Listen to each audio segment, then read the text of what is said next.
Holy shit, I'm tired. It's been a really long day, but they finally got patch notes out, so we should probably take a look at them before I go to bed. Let's see. Start stuff, Blight crap, Challenge League's okay.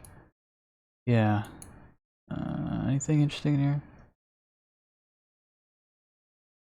No. Okay. New Dexterity skill gem, Plague Bearer. Gain a buff. We saw this one, right? Yeah, okay. Withering Step, that's the new Poison Movement skill. I think this is the one that can actually refresh Elusive. Most things can't. So this seems like a pretty good skill if you're going poison. Cobra Lash, we saw that. That's like the chaining one that is more poison focused. It's kind of, there's like two skills that seem like they kind of make Spectral Throw seem silly. We'll see though. Pestilent Strike. I didn't really understand the point of this one. This one looked a lot like slightly less shitty Viper Strike.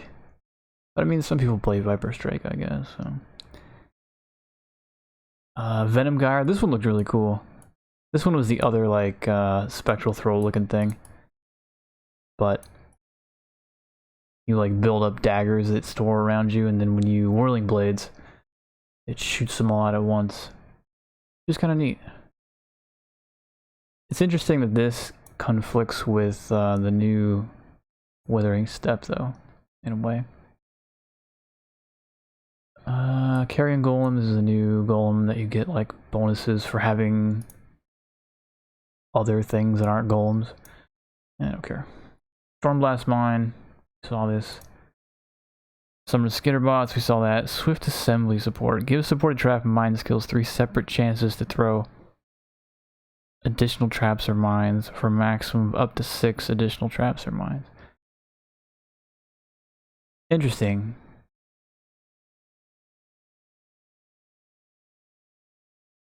So it's like a random chance to gain bonus traps when you throw. Okay. It's weird. Nightblade support. Causes supported attack skills to grant elusive on crit. Causes those skills to deal more crit strike damage. More critical strike chance. While you have elusive. I think they showed that one. Meat shield. Minion support. Keeps minions close to you. Death Mark, they showed that one. Feeding Frenzy, that's the aggressive one. Infernal Legion was like the minion RF. This one's probably gonna have some interesting shit's gonna come out of this, I think. High impact mine support. Can only support spells or attacks. Use a bow or wand. Okay. These are two separate, so like support spells or attacks that use a bow or wand. Which is like, okay. Instead of using the skills, you throw a mine. So this is, okay. So this is actually one of the things you can use if you don't want to use like Cold Snap cast with damage taken. But you'll probably want to use this one. This is like the old charged traps.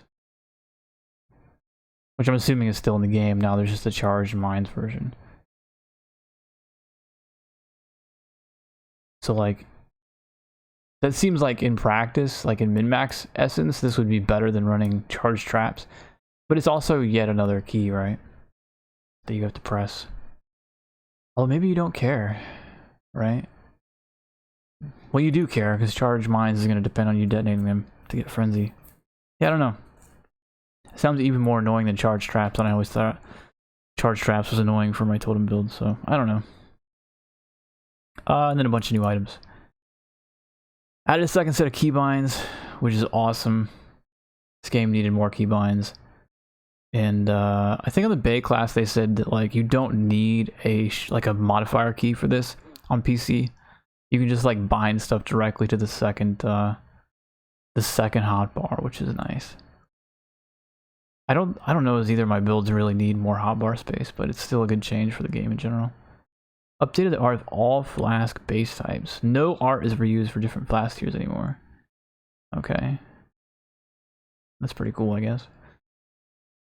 New mods that can appear on flasks, including some that appear specifically. They talked about the like the Enduring Flask mod, and I think there's probably a couple others. Added more audio cues for various events, including but not limited to confirming or canceling a trade, failing to identify an item due to lack of scrolls, and fully clearing defeated pools. That one's kind of specific. Added more labyrinth enchants. See, that's good. This time they didn't like ship new skills without labyrinth enchants.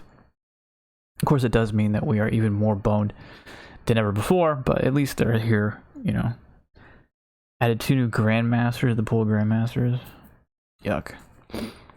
Nobody likes running Hall Grandmasters.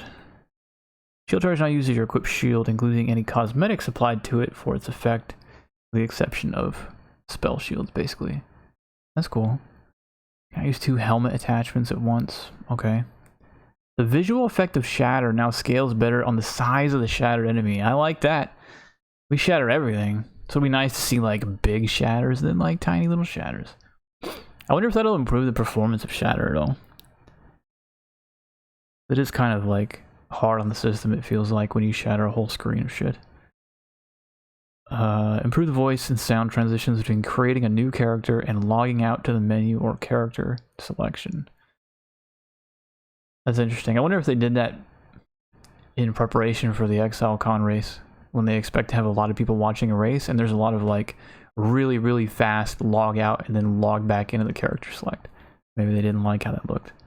I don't know. The way Daily Atlas missions are handled has been reworked, thank God. I don't think there's anything new. Chris talked about these changes on Reddit.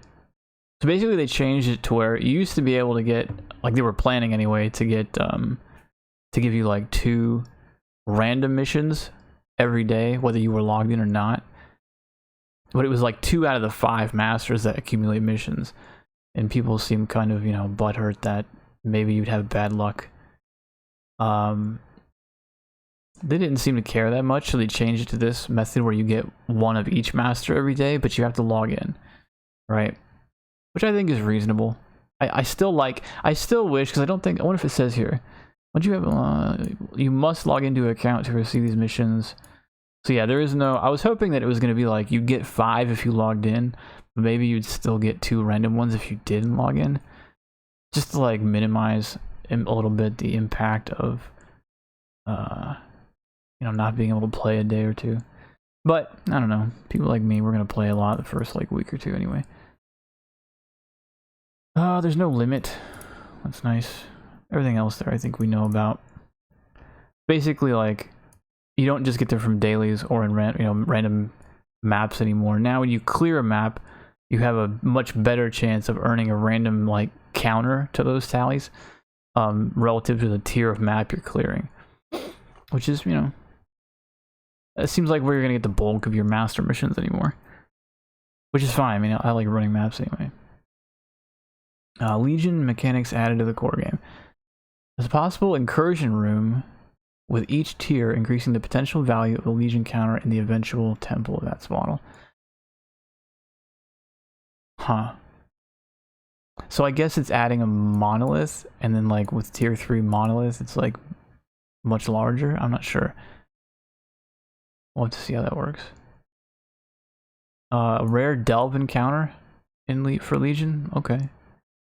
As a random encounter within each map, like all the other stuff. In addition to the above ways of encountering Legion monoliths, you can now find Legion uniques in chests at a Warg. League restricted items. So I guess that must mean like Blight chests and then like future leagues that have those kind of chests. Okay. Vegan now rewards the various Legion related items in Betrayal safe houses, which is nice because I always used to kick him out of my Betrayal board like all the time. He was useless. So he gives splinters in transportation and research. He gives incubators. I don't know if there's any incubators I care so much about that I would do this over scarabs. And fortification he awards a set of chests that can be found in Legion encounters, that sounds pretty weird. That sounds like the Haku one, which I don't like. Unique items that can be found exclusively from Legion encounters can still only be found from Legion encounters. So the items that they made, like Honor Home and some other stuff, I can't remember all the items that got moved into Legion specifically, but they're going to stay Legion specific, I guess. So, item rewards within the domain of timeless conflict now diminish over time. So I guess you have to kill stuff quickly at the start to get the best loot. Alright. Item reward variants from domain of timeless conflict encounters of differing numbers of emblems have been flattened. You will now receive approximately the same quantity of items per emblem used in 2 emblems as in 5 emblems. Okay. So they're like flattening the quantity, it sounds like, and then going up to 5 is more for like getting more timeless jewels and probably like higher tiers of, you know, items and div cards and shit. That's also a really good way to get incubators. It sounds like a much better way than trying to use Vegan. Time Pros and Legion monsters who are afflicted by a proliferating ignite and similar lingering effects will no longer remove that ignite upon being broken out. That's handy. So like, you proliferate a giant ignite across a bunch of monsters that breaks them all out, and if they actually activate it right after that, they'll all still have the ignite, which is, you know, good for ignite builds. A wider variety of wards can be now found in some incubators. Yeah, okay. Doesn't sound that specific to me. Summon rebalance. This seems like just a rehash of what they've already talked about as far as minions. Just a ton of changes. There's a mine rebalance, we know all about that. The mana rebalance is actually sort of what I'm most interested in patch notes, I think, other than like the changes I talked about yesterday that I really liked. Because I want to see if how much they've changed the passive tree in regards to mana. Because it says they rebalanced a lot of elements with the goal of closing the gap between characters with little investment in mana and characters that almost singularly invested in mana. We also removed from temporary leagues the last vestiges of Mana Leech. Right, so Mana Leech is gone from the spellcasting altogether. It does not exist anymore. That was part of the balance manifesto yesterday. We rebalanced Mana Flasks game-wide. I still think this... I mean, Mana Flasks are actually going to be pretty powerful, but it seems like so hard to get people to... It's going to be so hard to get people to adapt to this, right? It's going to take probably all the way up to 4.0 to really refine this, because people are so used to Leech. Spellcasters have been leeching from spells for, what, like years now. So this is going to be hard, but I think, I said this yesterday, I think this is better for the game in the long run. Because attack builds are never going to use Mana Flasks, ever. Like, if anything, you want to continue to rebalance them away from, like, mana sustain. Right? That's why Cyclone had, like, fuck all mana cost in 3.7. And most attacks are so much cheaper. So if Mana Flasks are ever going to have any place in the game beyond leveling, it's going to be on spellcasters. So we'll see. I hope they succeed, because I think it's just better for the general like item health and like build variety of the game. Sources of non-ailment damage over time multiplier of all damage types have been replaced by damage over time multipliers that also affect ailments. So basically, they removed like non-ailment specific shit. And now there's just damage over time multipliers that affect, you know, ignite, and now they'll affect bleed, and now they'll affect poison and things like that. Added a new type of modifier which grants additional levels. Yeah, this is the very first thing in the balance manifesto yesterday. Like I mentioned yesterday, I don't think that's actually going to be a huge deal for either of my builds in the long run. But at a minimum, it's going to make it easier to multi-mod, because +1 to all cold is roughly equivalent to that 20% of elemental as extra chaos. So you'll have basically two I think it's going to be a prefix. I think you'll have 2 different prefixes that you'll be satisfied with landing, and then it'll open you up to also maybe getting a good suffix on top of that, and not having to craft one of the suffixes, like, you know, getting a T1 or like T2 cast speed or crit multi instead of having to craft it. Otherwise, I don't think it's going to matter. Skill reworks Freeze Mine and Frost Over Mine. You know, whatever. It doesn't look... I don't know. I'm not super interested in these mines, so I'm I don't even really, I'm not like super familiar even with what the current mines do. Like everybody plays mines as spell mines, right? Like GC for the most part. So like I don't even know like what the baseline to compare these against is.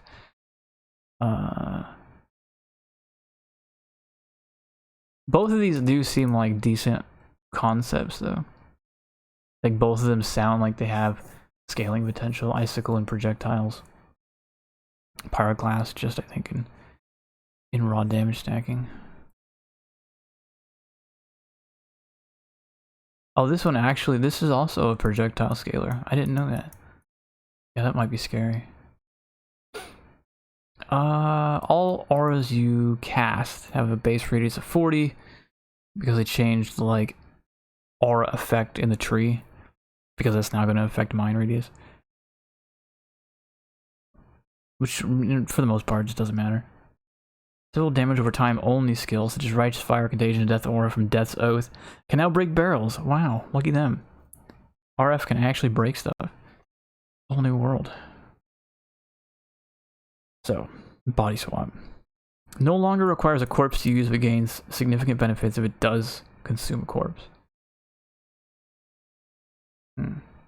Base radius has been halved. Now costs slightly more mana. About 11, no. 12%, 15, something like that. Not 15, like 11, 12. Slightly slower cast speed. A slightly higher base crit chance, that's good. So it's a very large base damage nerf.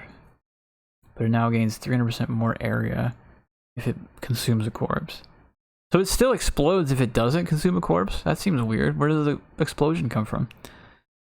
Explosion from the corpse now deals 6% of the corpse's base maximum life. And I got to reduce damage effectiveness. So actually the damage potential of that seems pretty nerfed. Other than the base crit. But the radius sounds a lot bigger. So this seems like it might be a more viable clearing skill. We'll see. Probably can still hit the like enough damage to do that. Bone Offering, that was a base duration of 5 seconds with 1 additional second per corpse consumed. Alright. Oh, they have that though. Oh, they have it. They have the amount of corpses, but they had doubled the amount of time. So you only need 4 corpses now instead of 8. Alright. Cascade now converts 100% of physical damage to chaos and has a large area of effect. Okay, so Chaos Golem is buff for Golemancers, pretty much. Clarity now grants you and your allies additional mana regeneration as the gem levels, from no change at gem level 1 up to 33 mana per second at gem level 20. Wow, so the scaling per level almost doubled, went up by 90%.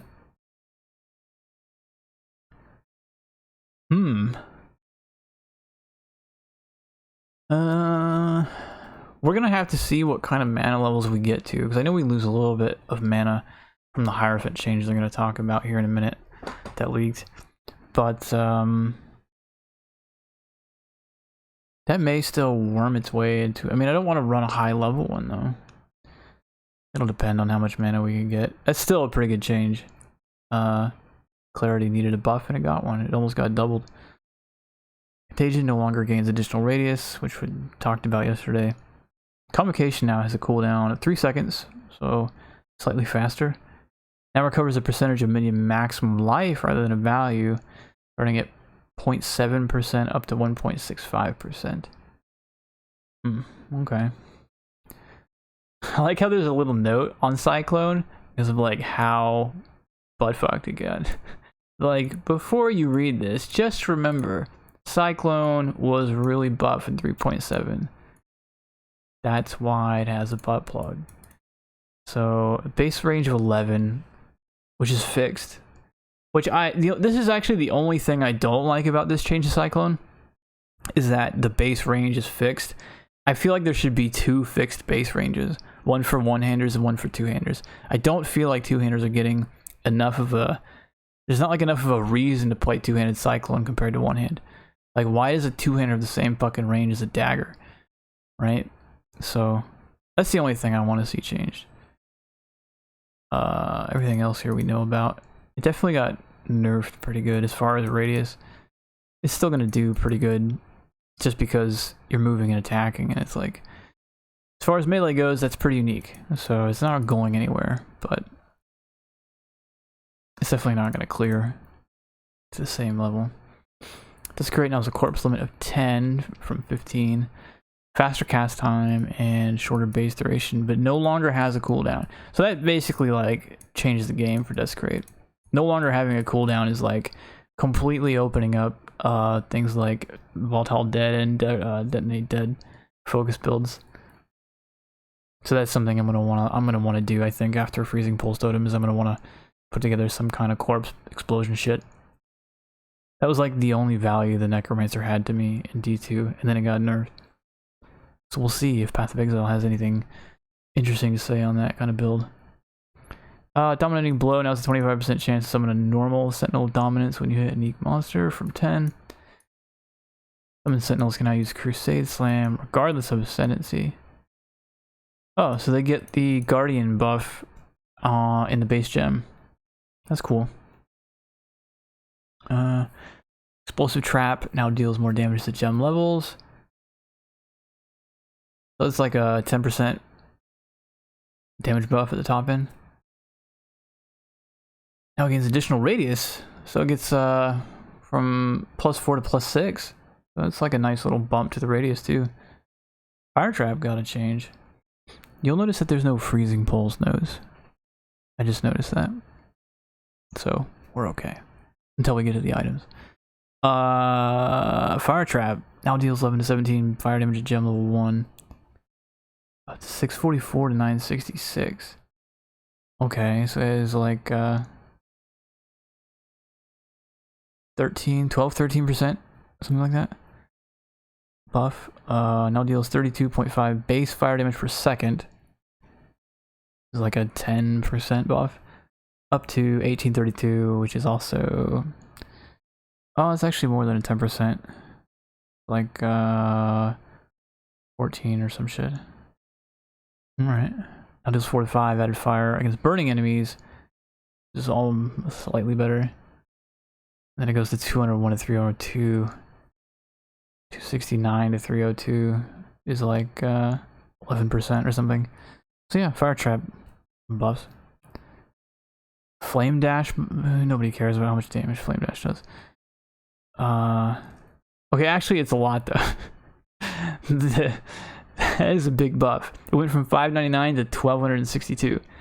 So hey, if you want to make a Flame Dash build, this is the patch. Flesh Offering now has a base duration of 5 seconds. I swear we read that. No, that was Bone Offering. This is the same. This is the corpse version of whatever.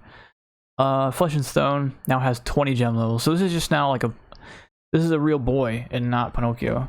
It's no longer this weird like 6 level gem. No longer reduces all damage from non-blind enemies, and instead reduces damage from attacks from non-blind enemies. Oh, get fucked. So he no longer reduces spell damage.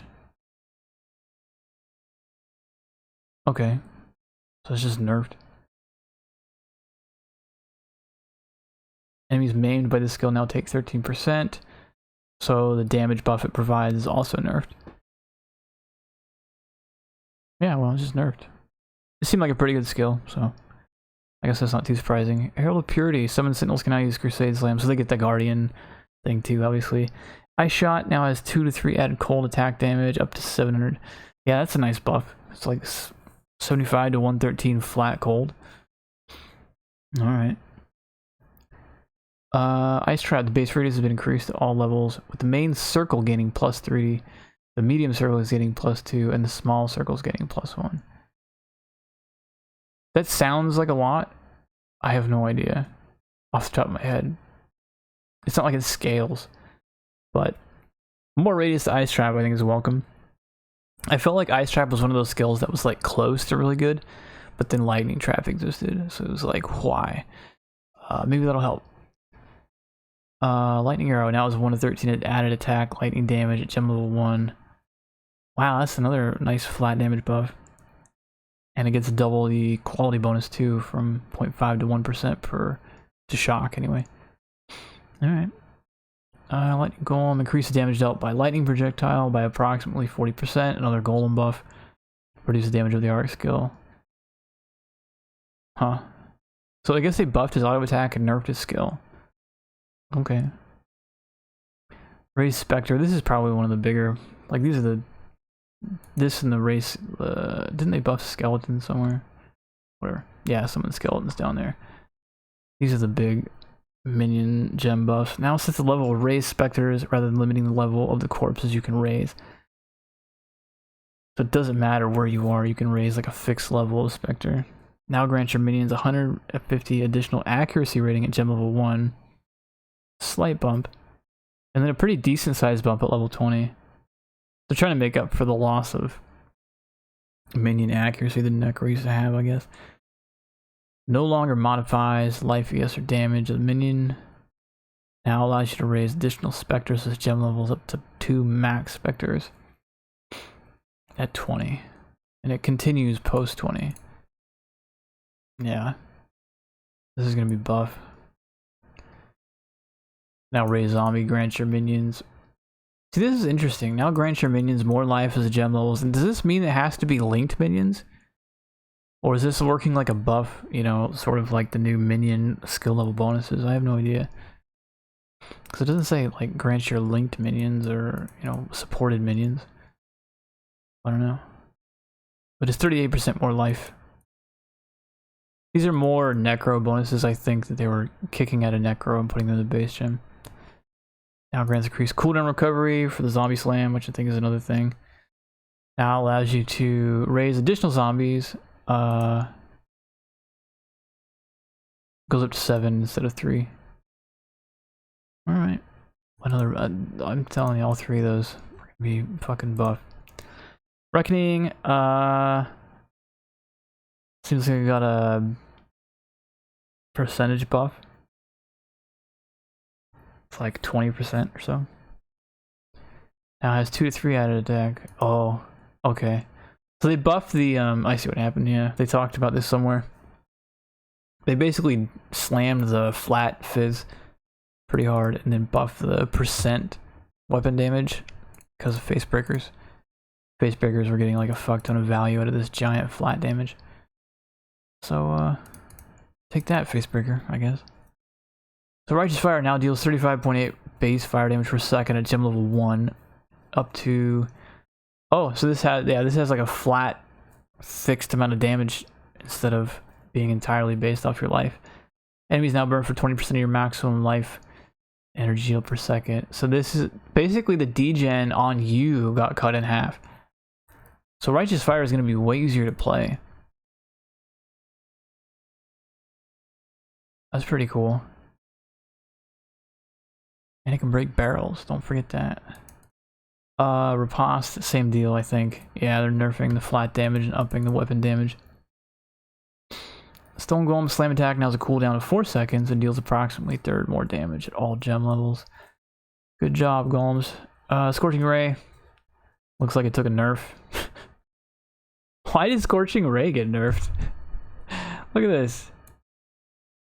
Why? It's like 10% weaker now. I don't know. Was Scorching Ray fucking stuff up somewhere?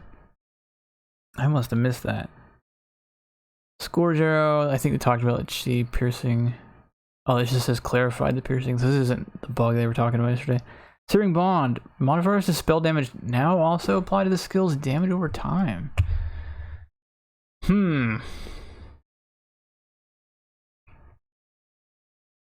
That's interesting. Searing Bond making a return? That seems pretty decent. I have to think about that. I didn't expect that note. Smite, let's move on. Now gains additional radius as a gem level, so +2 radius for Smite. Congrats. Smoke Mine, this one's all messed up now, right? This one's very different. Half duration, but it grants a scaling movement speed, which is actually slightly worse, I guess. Now has a 2.5 second cooldown with 3 charges.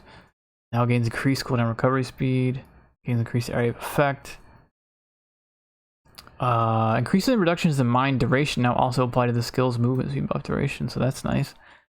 You can kind of use this as like a real movement skill, I guess. Neat. Spectral shield turret. Projectiles created from the shield's explosion now carry with them the projectile properties of the original shield's projectile behavior at the point of the explosion.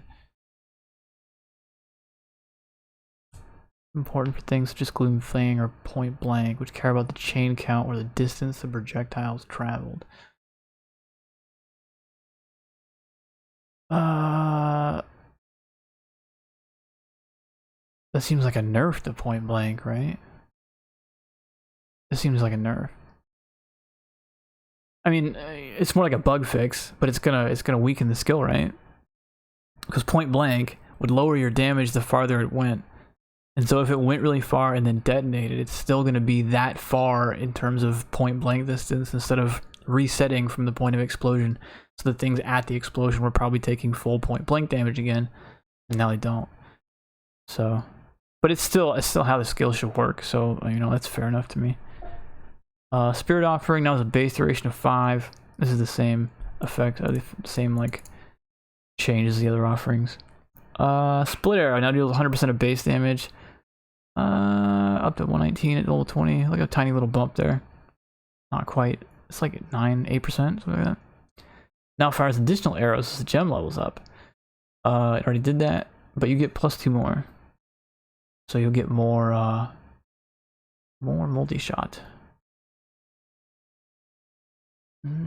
Summon Raging Spirits, which they talked about this in the Bay class. They basically, for some reason, they have that death mark functionality like built in. If you right click on a monster and that, you know, if you target an enemy and cast this spell, it will focus that enemy, unlike every other minion. So you don't technically need death mark if you have that, although death mark is also a buff. So summon skeletons, now you get 2 per use. Summons more skeleton warriors per cast as the gem levels, and then increases your maximum skeleton limit up to 8 instead of 5 at level 20. Yeah, they're going to be buff. Skellies are going to be buff. I think they're going to be buff. I'm not going to be playing them for a while, but I feel like that might be my second build instead of... I don't know, I feel like I want to do a couple things with the minions this league, or the Necromancer, you know? I want to make like... I kind of want to make a Detonate Dead build, and I also kind of want to make an old like D2 Necro. Both of these feel very D2 Necro to me. Like they gave her bone armor, they gave her Detonate Dead lanes, and they also gave her like big minion ball lanes with a new golem that looks like Flesh Golem. It feels like a real deep reach into D2 here. So Vengeance now deals 170% of base damage, up from 135. This is the exact same thing as Facebreakers, or the, you know, the Riposte and Retaliation. Basically just shitting on Facebreakers. Viper Strike now deals 90% of base damage, up from 80 up to 135. It's a very, very small buff.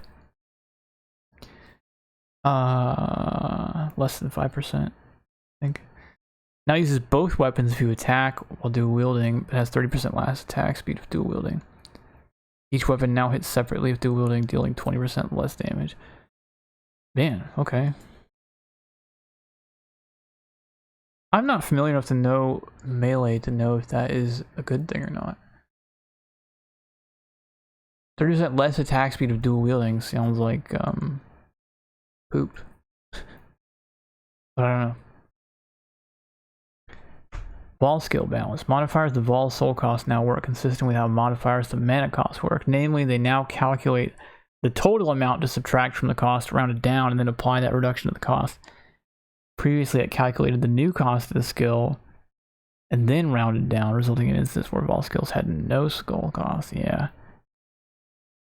Yeah, that makes sense.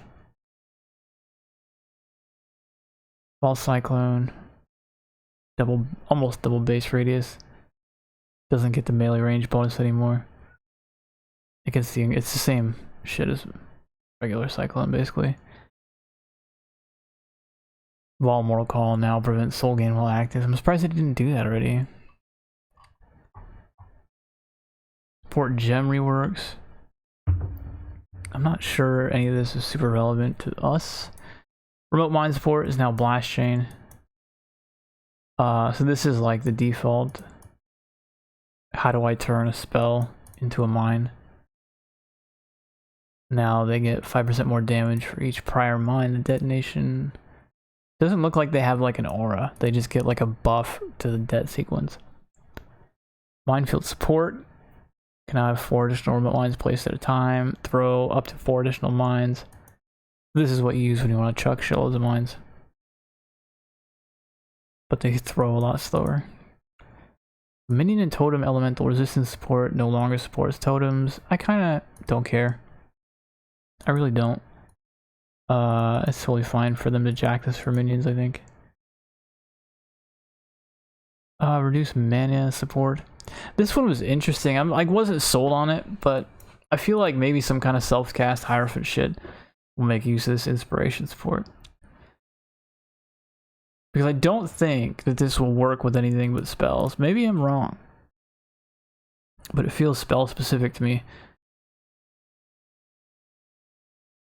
Because you get like elemental damage and increased crit strike. So the way it works, right?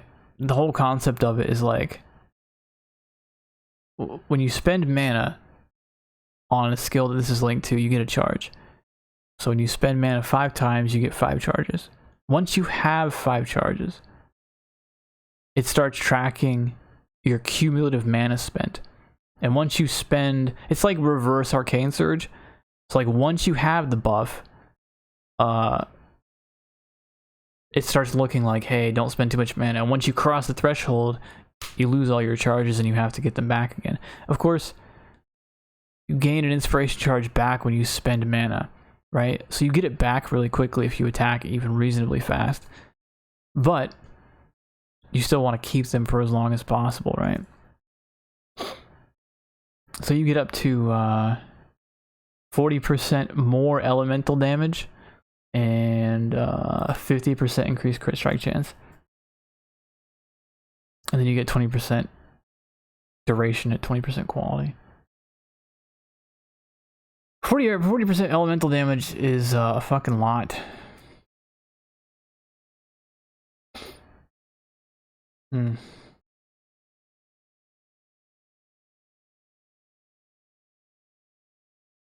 There's something interesting though about this where it's like the charges still have a duration.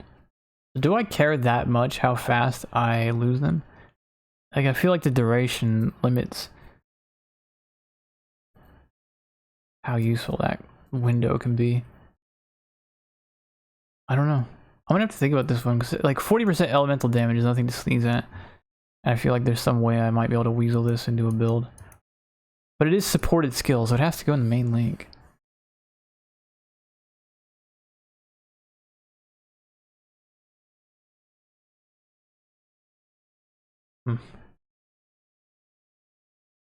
Think about that. We'll put that on the list of things to think about. Advanced trap support now grants 50% cooldown recovery speed at gem level 1. Oh, against a shitload of cooldown recovery speed. Goes from 25 to 107 at max level. Okay.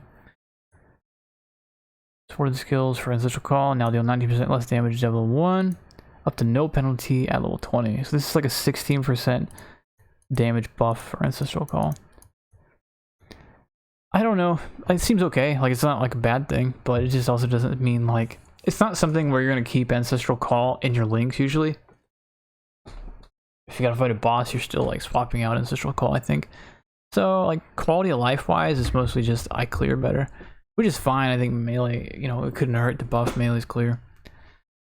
At least, you know, melee skills that would actually be able to use Ancestral Call.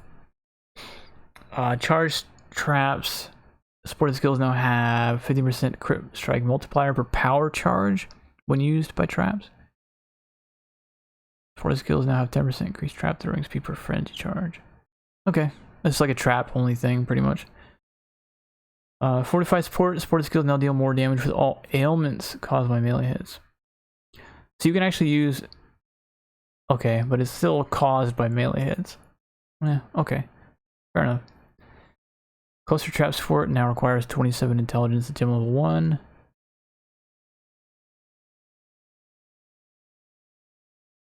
Up to 48. This didn't used to have, cluster traps didn't used to have an int requirement, so that's interesting. Mana Leech, they mentioned that change. It'll only work for attacks. Minion Life got a slight buff to its mana multiplier. It's not as expensive. Minion Speed just got a big buff.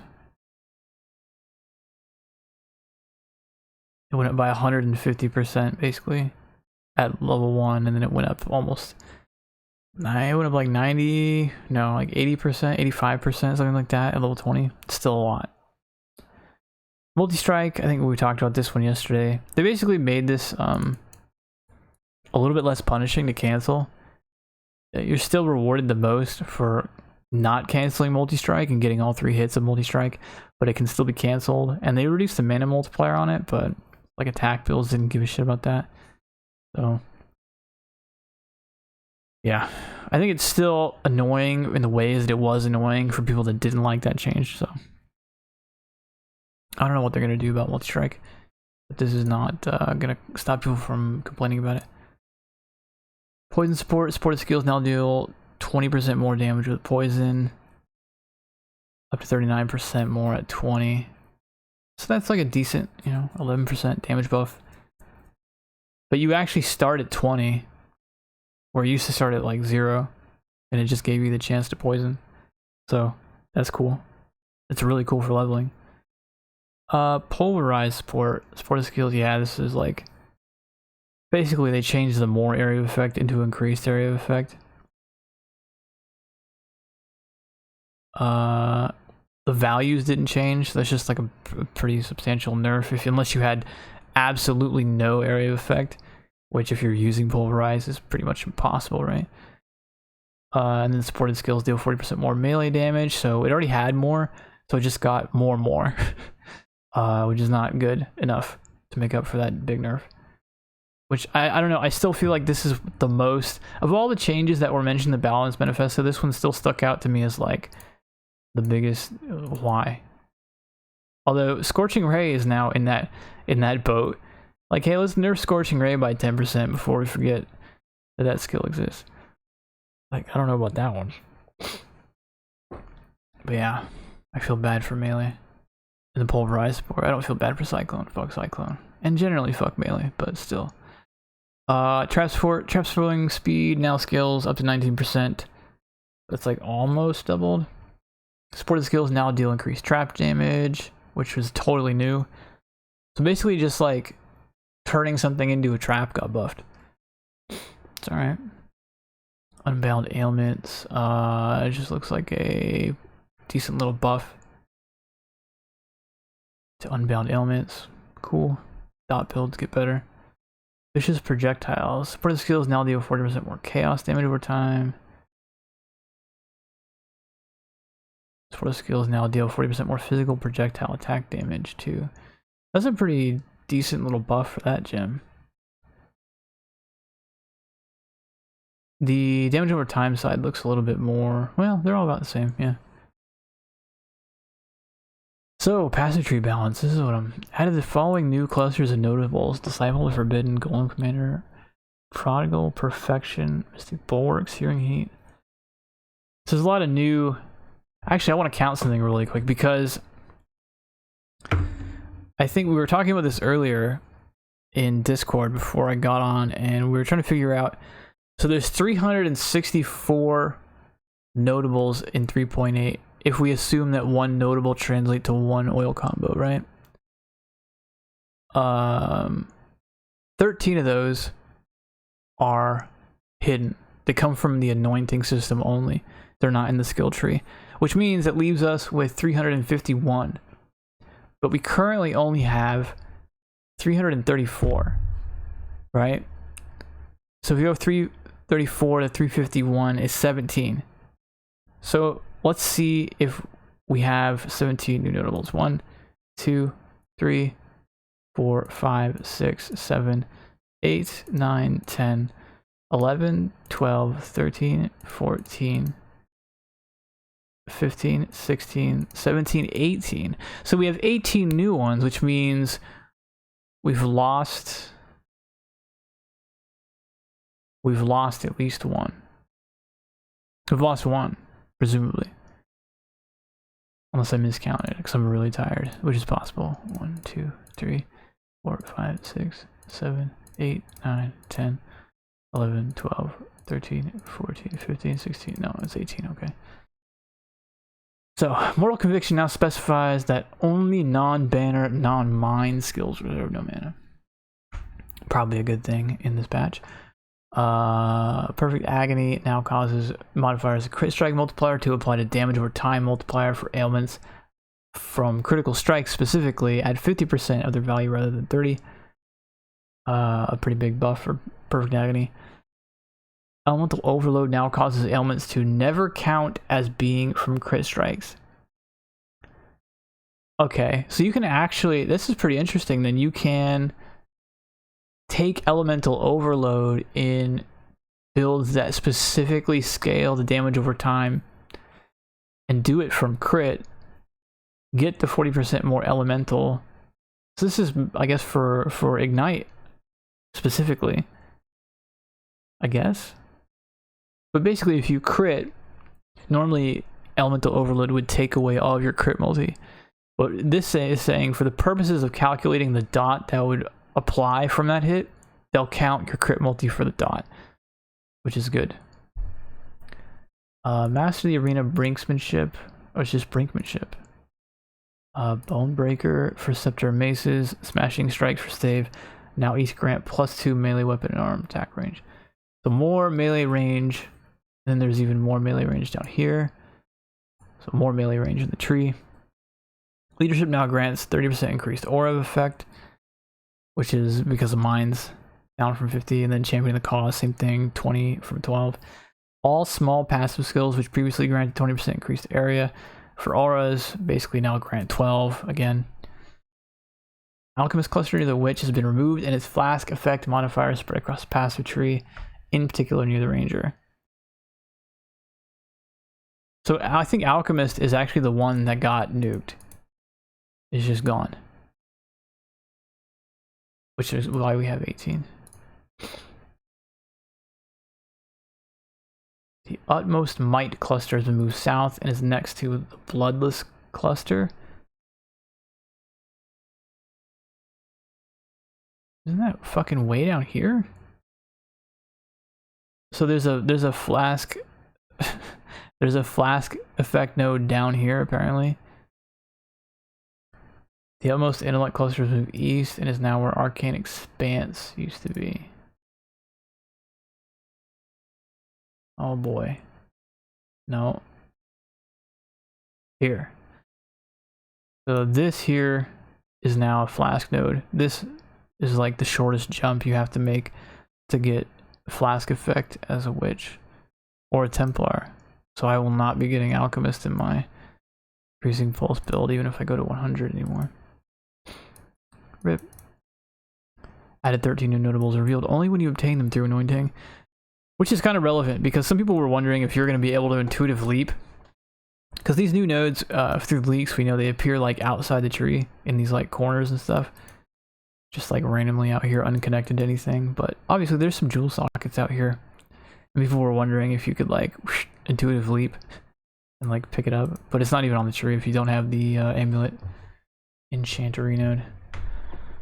Ascendancy balance, we've read the Necro, or the Ascendant changes. So Necro got changes based off of Necro buffs. Saboteur got changes. Assassin now grants 0.75 strike chance. Give me a minute, hold on.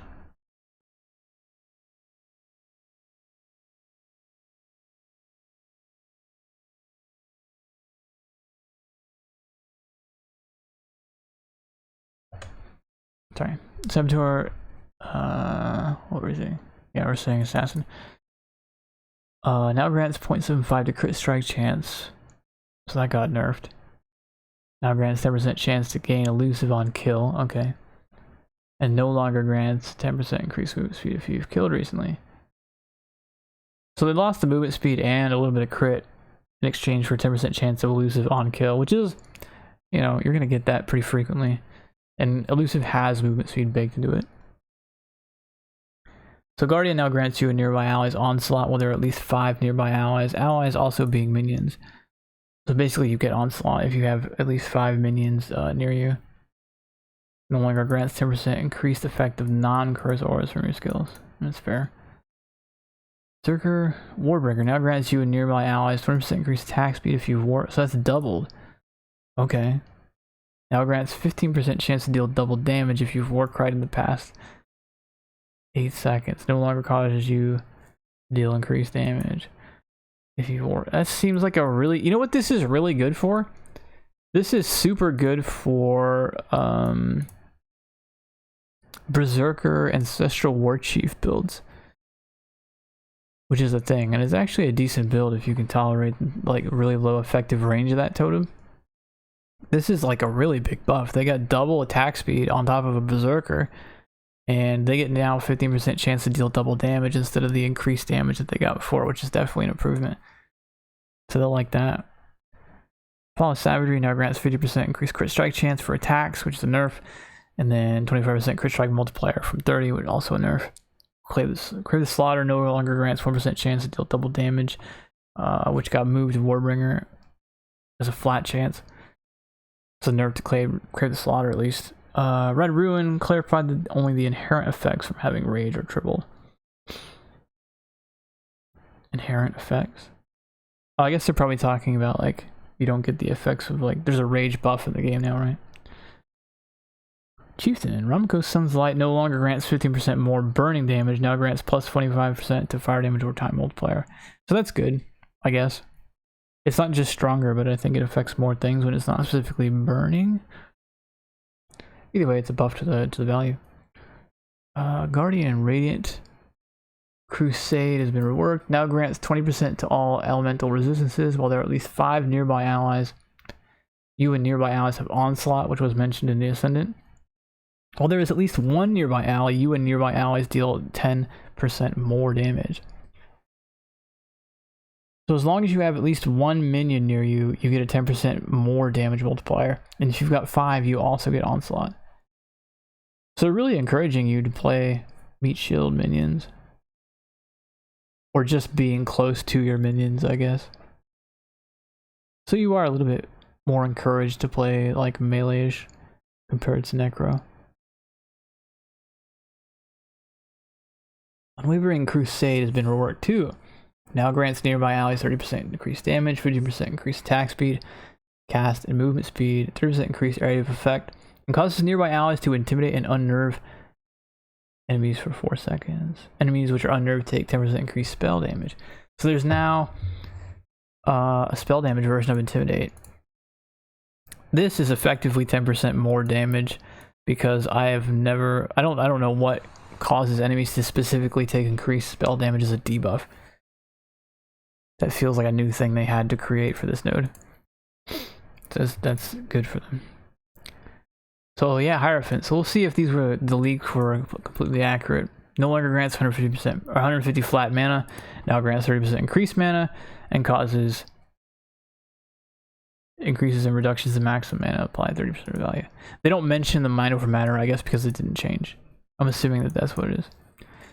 And then Sanctuary of Thought now grants 50% less mana cost of skills rather than reduced. Well, that's good.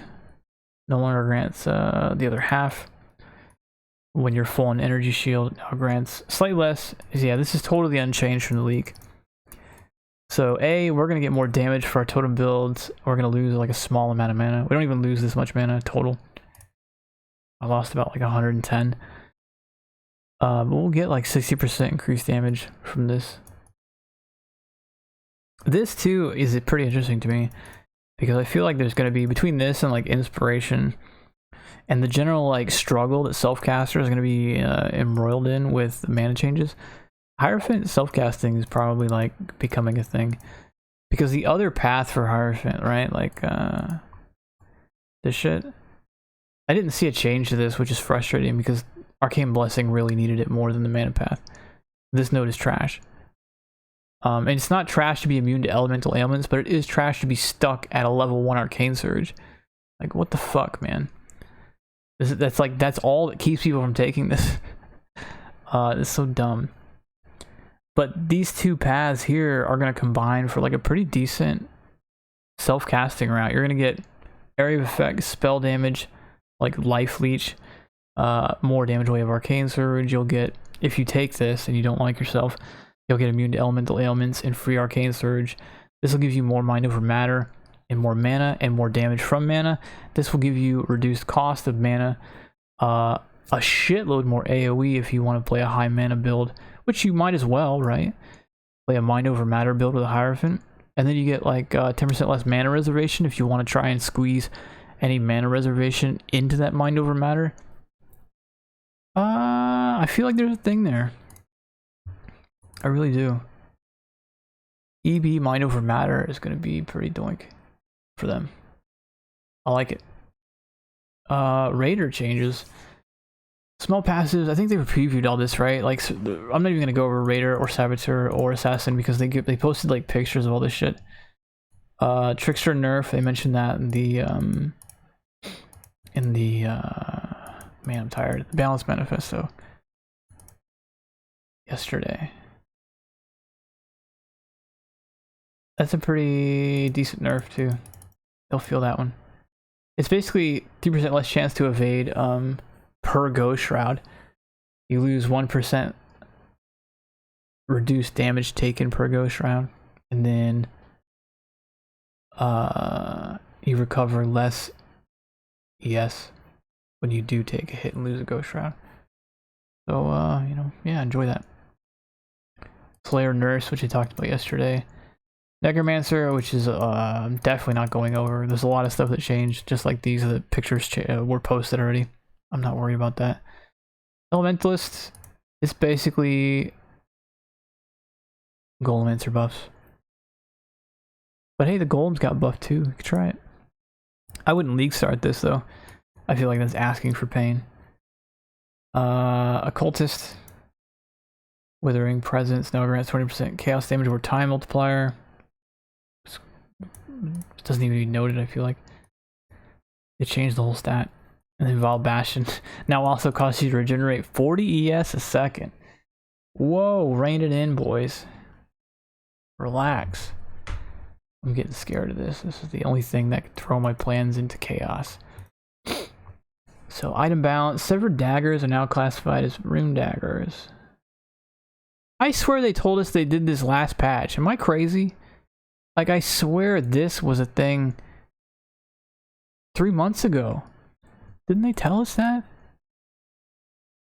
Daggers can no longer roll casters. Yeah, I thought this was like a fucking done deal in Legion. I just never saw it. Several staves are now classified as war staves. War staves can no longer roll caster mods, while staves retain their old mod generation behavior.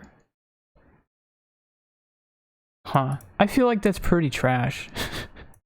On second read of this, what they're saying is there are now like melee only weapons, and then the caster weapons get fucked because they still roll melee garbage. Why? What? Why do we get fucked?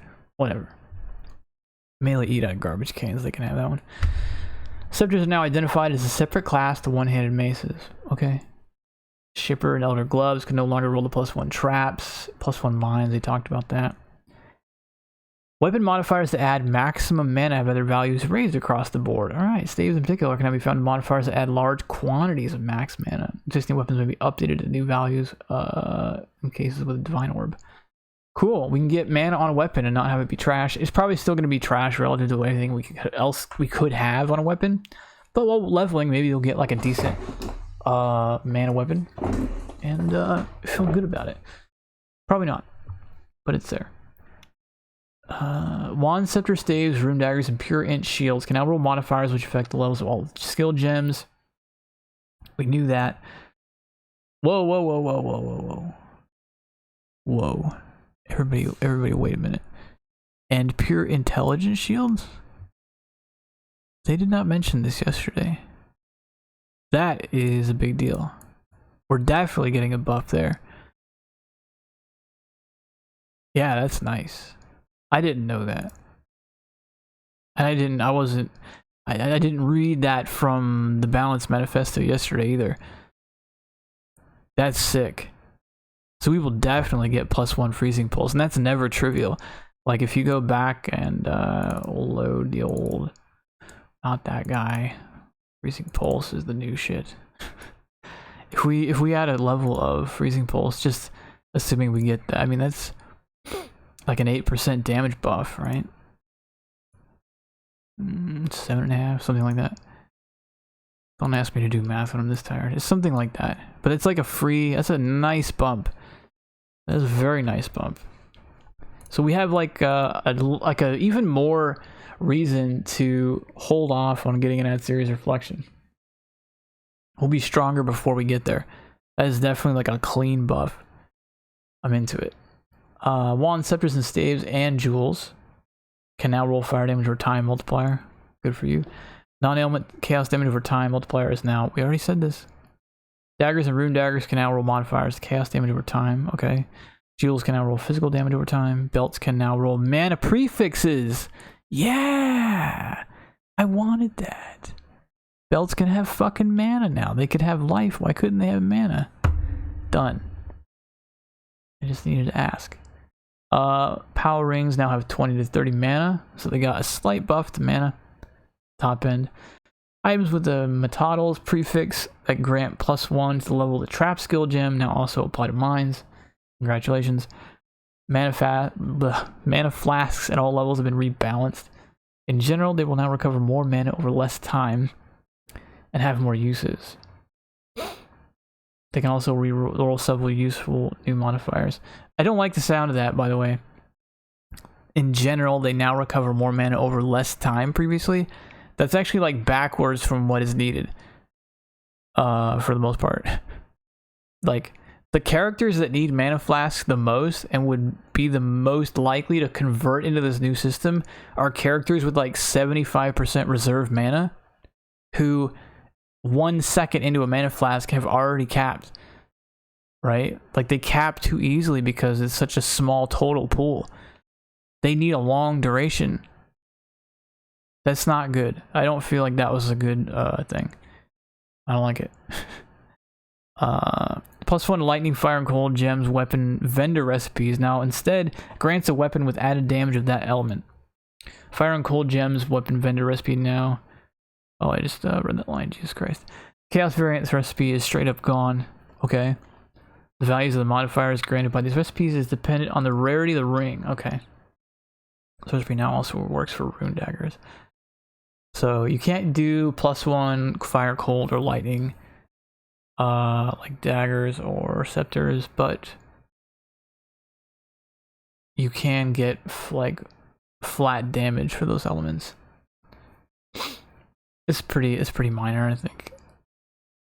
Labyrinth helmet enchant for desecrate, which granted increased cooldown reduction, now instead grants increased duration. They remove the cooldown of desecrate, so yeah. The labyrinth boots enchant, which previously granted life and mana leech, now just grant life leech. Fuck you, mana. Labyrinth boots, which previously granted. Wow, the fucking that's what the labyrinth boot enchant that granted you life and mana regen when you got hit now doesn't grant mana regen. Why? That has nothing to do with leech. I find that very corny. I don't like that at all. Nobody's gonna use the fucking life regen if you've been hit recently. What are they, stoned? Ah, that was a bad idea. Labyrinth helmet enchant for tornado shot, which added additional secondary projectile. Got nerfed. Fuck yourselves. Added a new set of labyrinth boots enchants, which increased mana regeneration rate. Okay. Alright, I take it back. They pulled a switcheroo on me. Basically, you get mana regen back if you just cast a spell now. But it is like a boot slot that's just for mana regen. Some people are probably going to have to do it, though. That's cool. I like how they put like this tornado shot in between there just so I could be mad for a second. Fucking assholes. Where are we at? Resonators can now stack. Oh my god. Yes. That is great because resonators are fucking big. So, well, resonators can stack up to 5,000 if you put them in the currency tab, which is just the one slot ones, but Alright. Thanks. The Glass Shank base type can no longer roll caster modifiers. Alright. You think there are spellcasters in prison? It's Ray class, bro. I don't get it. A number of accuracy modifiers for minions have been added to the mod pool. Okay. Accuracy for minions from Abyss and ordinary jewels. The added lightning damage modifier with the prefix name Heart Stopping has been named Vaporizing because we added a bunch of other mods in 3.6, which was also called Heart Stopping. Yeah, mod names are hard. That's true. Added a new set of modifiers for int-based armors, which granted added energy shield and mana. Okay, cool. That's not bad. Using a bound fossil to craft boots will no longer grant +1 to max specters, and now grants +1 to level of race specter. Alright, that seems fair considering they baked that shit into the race specter. Essence of Zeal now grants increased trap mine throwing speed when used on a belt. Alright. The Avenger's Flask prefix now grants 5 charges when you take a crit. Wow. By wow, I mean nobody cares. The Of Craving and Of Gluttony modifiers can no longer appear on flasks. Does that matter? What are those? Wait a minute. Let's do a little bit of research. Are we gonna get able to actually get the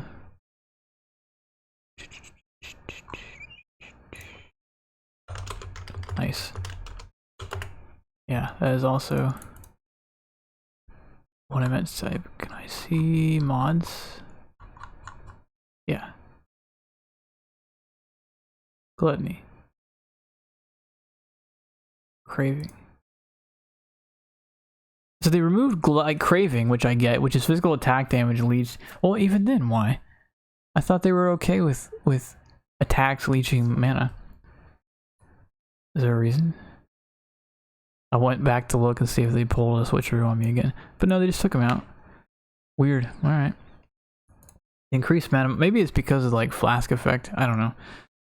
The increased mana modifier available on jewels can now roll between 8 and 10, which is nice. It used to be lower than, or used to be just a tiny bit better than life. And it should be noticeably better, which it is.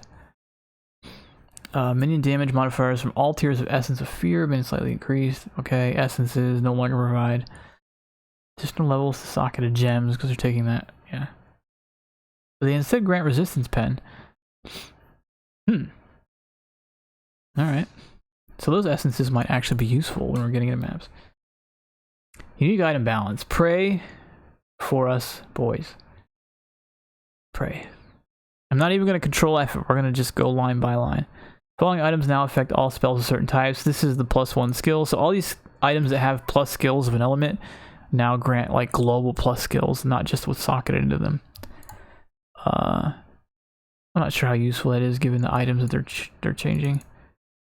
Brutal Restraint, which is the Maraketh Timeless Jewel.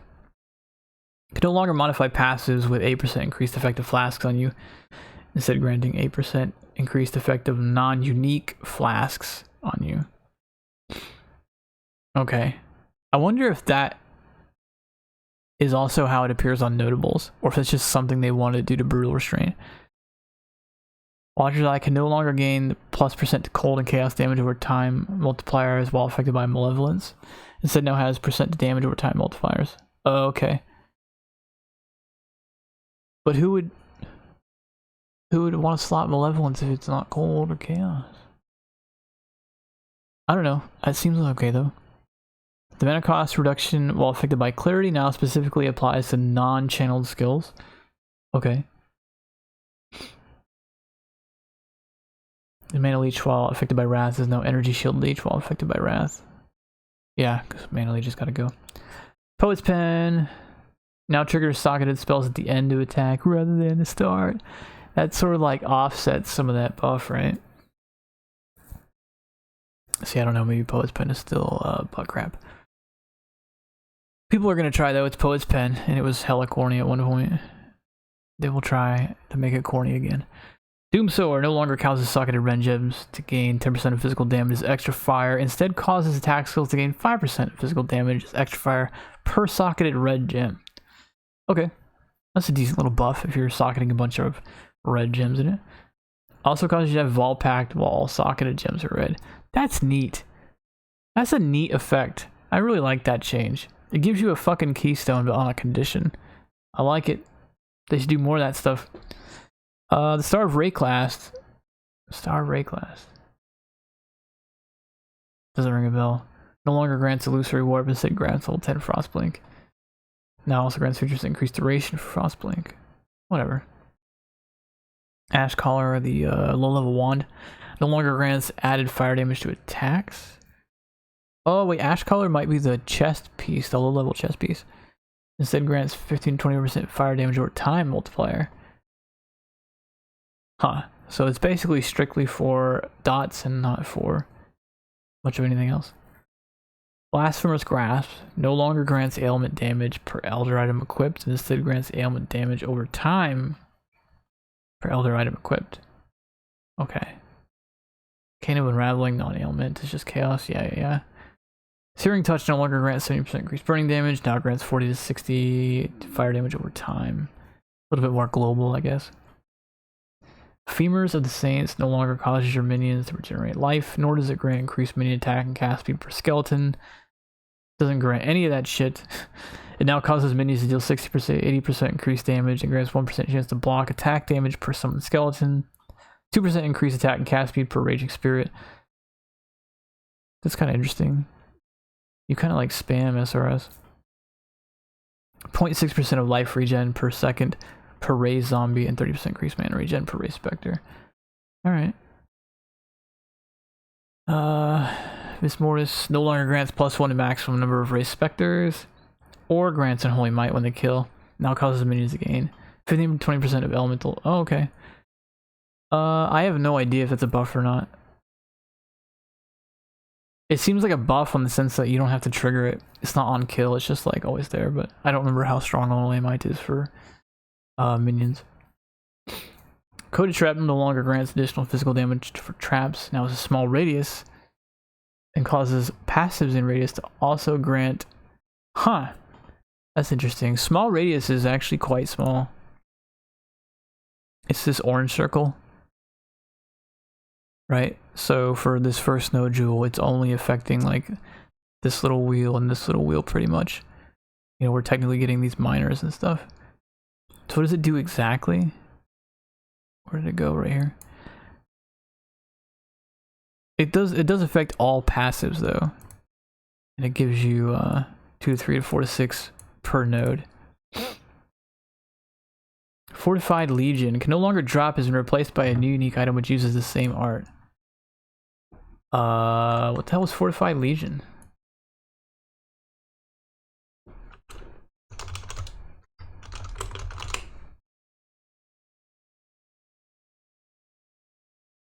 Oh, it was this crappy minion gem. I know, right? I mentioned earlier, it's gonna that new Hierophant node is gonna average out to about like for this build or for the this setup here, because we're at 168 from the tree. We're technically, because of my boots, I've got like 9% on this set. It's like a little bit higher, but I'd be almost at like 200% even, which is a 60% increased damage on the dot, which is basically like a max rank or like a max roll clear mind. I want to say it's worth about 7% more damage. Pretty good. I really want to see the tree though. I really want to see the new mana nodes. I want to see how I can fit in Arcane Capacitor. There was also this where is it?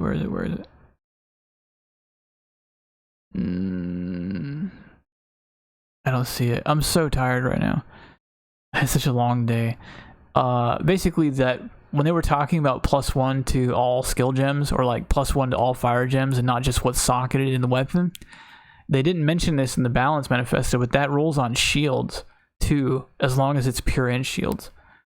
So while at first I thought, well, it's not going to be hugely important for us because it's going to fight one of our existing prefix suffixes on our multi-mod goal, but on the shield, it's going to be a very like much more reasonable goal to get like +1 totem, +1 to all cold on a rare shield, and then craft on that. Probably through like chaos spam or something, right? But like there's gonna be like a much clearer baseline of good shield, which is +1 totem, +1 cold, which is nice. And I haven't read, I'm not gonna control F here, but I haven't read anything here that says freezing pulse totem is not gonna be the way to go for me. We're here.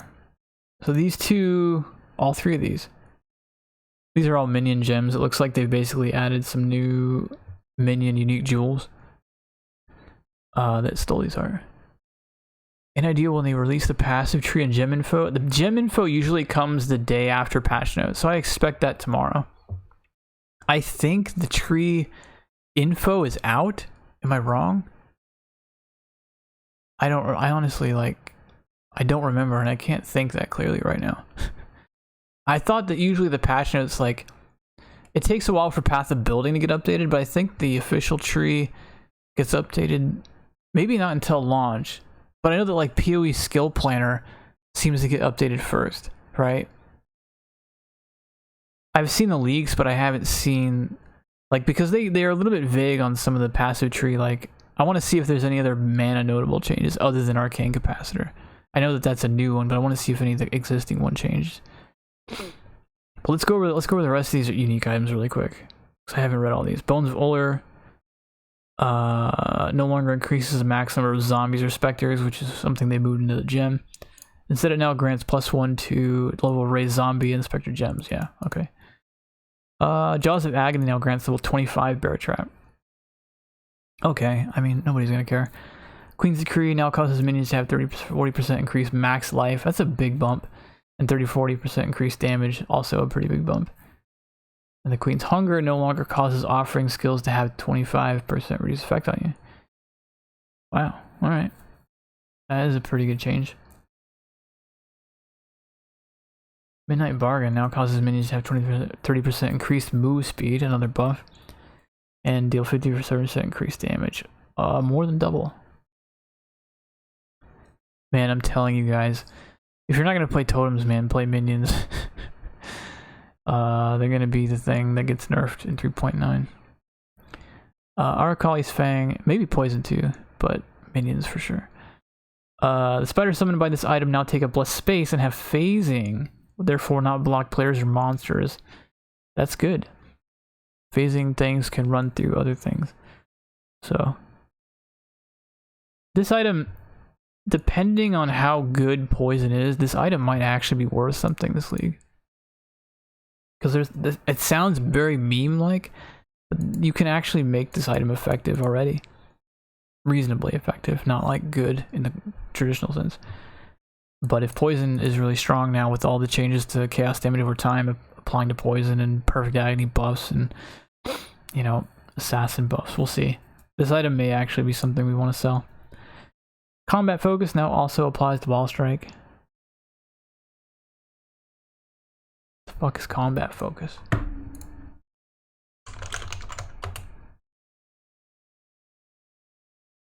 Whoa, interesting.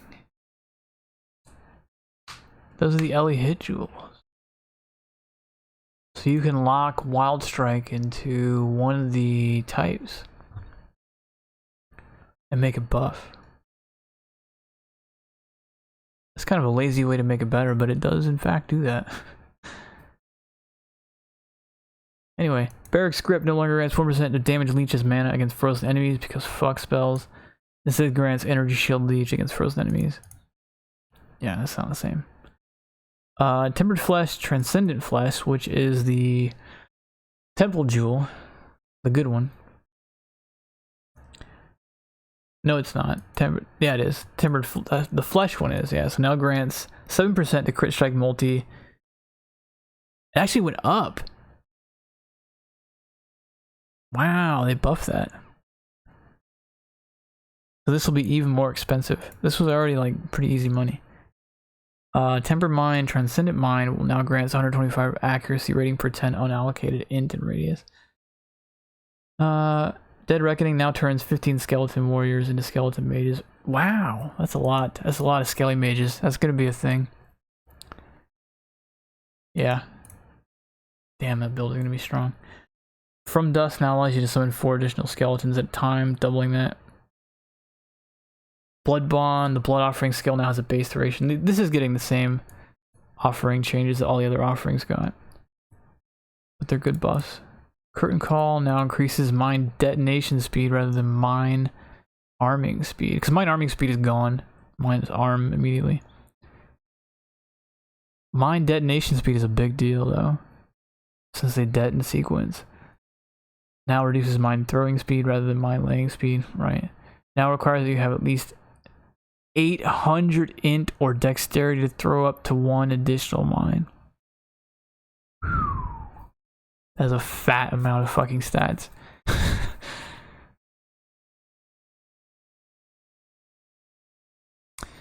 Yeah, Chieftain actually did not even get acknowledged in this patch. Chieftain does not exist. Well, no, that's not true. Chieftain got buffs to ignite, but it doesn't really affect totems. Crafting changes. I love these burial. Love crafting. Added a new fire damage over time multiplier crafting option, which is unlocked when the cold damage over time multiplier is unlocked. So you unlock those together now. This one was like my favorite note from yesterday. Veiled flask modifiers now only need to be unveiled once. I would have had at least 2 flask mods last week. Immortal Syndicate member specific recipes now require half as many veilings to be unlocked, which is awesome. We're gonna get those way faster. There's another change they don't mention here, but they mentioned in the balance manifesto that like when they drop items, like when the actual when those members actually drop items, there's a higher chance that they will have their specific modifiers on those items. So it'll be way faster, I think. Crafted trap and mine throwing speed modifiers now grant higher values and have separate versions for two-handed weapons with even higher values. Neat. The mana cost reduction crafted modifier has been split in 2, one for channeling and one for non-channeling. That seems to be a thing. I don't know why. I'm not sure why yet. I guess they're like trying to get away from Cyclone specifically with this change. But they also like targeted channeling in a few other ways, including nerfing Scorching Ray, which was the most out of left field patch note I read in this whole thing. They literally just nerfed it by 10%. I have no idea why. I don't know if somebody was like kicking the shit out of this game with Scorching Ray, but like that skill seemed pretty bad to me. Not like terrible, but not good. Alright? Who the fuck was playing Scorching Ray right now? It's weird. You can no longer craft the mana cost reducing modifier onto an incursion mana cost reduction ring. That seems fair. It has a conflicting mod already. The hybrid life and mana crafted modifiers have been split into... Oh, you're right. RF Scorching Ray. Yeah, that's probably what it is, because RF is probably going to do more damage in this patch, yeah. So, dudes that sit on top of bosses and Scorching Ray RF, and that's probably exactly why. So these hybrid life and mana crafted modifiers are split into flat life and mana regen, and flat mana and life regeneration. Sorry, am I like stone? Hold on. Have been split into flat life and mana regeneration, and flat mana and life regeneration. Okay, so it's actually like giving you life and then mana regen, or mana and then life regen. I had to read that twice. I'm way too tired for a fucking patch note like that. I don't like that, actually. I guess it doesn't matter, but like, I wanted life and mana. I don't want regen of either. Whatever. Re-added the flat energy shield crafted modifiers for rings and amulets that mysteriously vanished. Alright. Labyrinth traps now deal 90% less bleeding damage to minions. God bless them. Unfortunately, totems I don't think count for that. Not that it matters. But monster changes. Monster accuracy rating has been reduced game-wide. Players who invest in invasion will actually get pre 3.70 rates, and the rest of us don't get anything, I think. Normal monsters that spawn as part of a rare monsters pack are now classified as minions and given one of the rare's non-nemesis, non-aura modifiers. So it's not nemesis either, which is good. Nobody wants to run from fucking 10 meatballs. I already run from enough meatballs in this game as it is. They also have a special visual effect to distinguish them. Will deal more damage, have more life, and grant more experience. That sounds lovely to me. Yeah. Piety's fire form now has a greater attack range. Made small improvements to Piety's AI during the Lunaris Temple encounter. The first time. I guess technically the second time you fight her. Monsters which use Molten Strike now create the projectiles whether they hit a target with a main attack or not, which seems reasonable because we do that. I know, right? We're never getting out of Act 2. Rebalance the life regeneration of the temple-wide modifier with respect to monsters of magic and rare rarity. I don't know if that means they buffed it or nerfed it. I think we still kill those monsters too fast that, like, I never cared about whether I rolled the life regen on those maps or not. As mentioned above, you can now encounter Legion rooms in the temple, which is nice. Get more people into the temple. Reduce the life of all advocates and enhance the all fallens by 25%. Trying to remember which specific monsters these are. Vol advocates. Vol avocados. What are those? Not ringing a bell. Either way, something got less life. They're going to be easier to one-shot. You can now find items that affect mines from the trap rooms. That's cool. I hate rolling the trap room anyway. Betrayal changes is my fave. The state of your betrayal board is now shared across all characters on the same account. Pog. Upon completing the mastermind, you'll now have access to a reward room for every single immortal member on the job, including prisoners. That's essentially up to 14 rooms worth. Yeah, it's some real price of right shit, dude. Game show plus. I'm gonna be doing a lot of betrayal. I already like betrayal. It's already my favorite league. Buff the shit out of it. Added a stash to the Mastermind safe house reward area because, well, you're gonna need it. Yeah, we are. Mastermind intelligence no longer decays. Yes, dude. I always hated this. Because if you hit a safe house, you were like, fuck. I have to run it, because if I don't, it'll rot. And it'll go back to 90. So now it's... I can't, like, fuck that up. Upon defeating the Mastermind, the betrayal board state is reset to a similar number of members and relationships as the starting state. Wait a minute. As the starting state, meaning as when it actually started, or as it started before I finished the Mastermind? I don't know. However, safe house intelligence is no longer reset upon defeating... Oh! Okay, so what they're saying is that it does reset the whole board like it did before, but safe house intel does not go back down to 0. That's great. So if I had that's fine. I'll be way more. I'm gonna run Katarina every time, because even if I fuck up the relationships, I'm gonna get my safe houses back more quickly. Each encounter is now tracked in the quest tracker. Alright. You'll encounter far fewer empty encounters based on your betrayal board state. Awesome. All that's great. This is still probably my favorite part of the game, so buff away. Azurite Mine. Voltaxic Sulfite is now shared across all characters in the same account. There's still a hard cap of 65k, which I never bothered buying. Characters, I don't care what happens to standard. The tunnel Nico digs for you based on your character level is now also shared, which is glorious. This tunnel will only ever, at most, be 6 levels behind your highest level character until you reach 68. Previously, it was 15 levels behind by the time you reach 68. Sick. The rate of level growth for monsters is now faster. This is one of my... I like this change too because I typically don't like Delve. And so I get bored, I think, before I get very deep. So at least I will get to higher level monsters faster. Maybe I'll wind up going deeper this time. As a result of the change, the cost of delves has been increased, but tapers back to original. Yeah, that makes sense. It spikes faster. Dynamite is now instant. You can use it while moving. All right. That's pretty cool. Don't have to stop to throw. You can now find Legion encounters in the mine, yeah. Prophecies which create tempests in areas can no longer trigger in the Shaper's Realm or the most difficult version of Elder. That seems reasonable. I'm surprised it ever happened. Map changes. Yeah, the shuffling, and then If you're lucky, Zana will now offer 5 unique maps as part of her missions.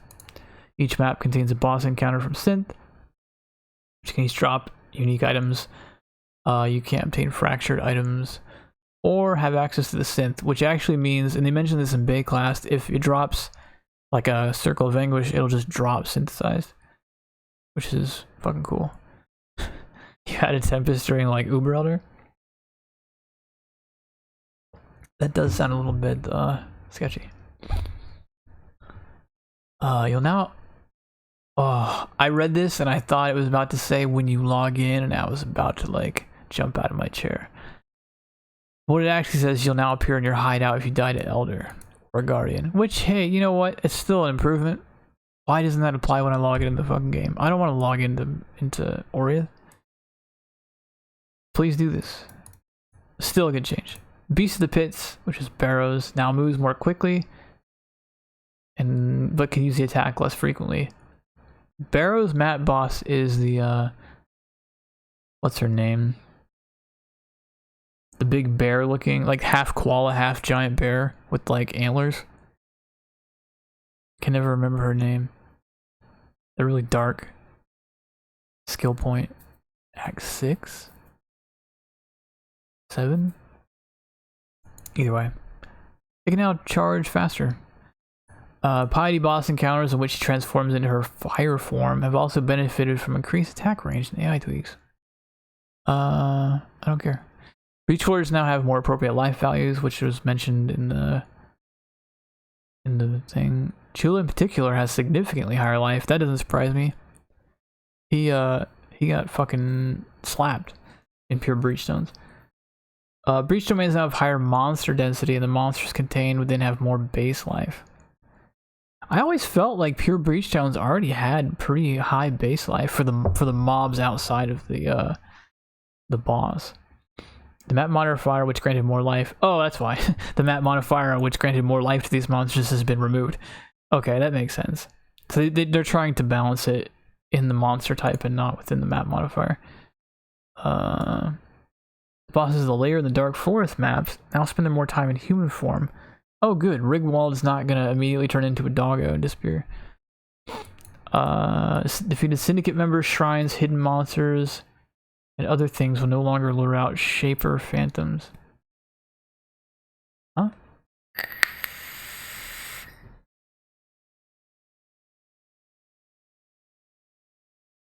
What the hell are they talking about? Are they talking about like on a shaped map where sometimes Shaper appears to throw orbs at you for a second? I don't know what they're talking about. Like, was he targeting shrines and stuff? That's weird. Anyway, Zana mods, we saw this on Reddit. Nemesis is back, which means Headhunter is going down in price. And people are going to be able to get shaped Headhunters. Harvey is back at 4 Chaos. It's going to be worth it probably still for a lot of T16s. Harvey's really good. Abyss at 2 Chaos is like the budget choice. Beyond is out, which is another nerf to Headhunter basically. But you know, fuck Headhunter. I don't care. The real, in my opinion, Warband's not bad. They've got some unique items people might want. Abyss is like the default. I don't know what to put on my map. I'll put Abyss on. Bloodlines at 3. This is also another choice of like I have more money, but I don't know what to put on my map. Bloodlines is good, but if you have the money, I think Harvey is like the thing, which is why they've got it at the bottom. It is a very good mod. The invite to party kick from party button has been moved to the top and separated from other buttons. Good. Maybe I'll get less fucking guild invites too. That was always random.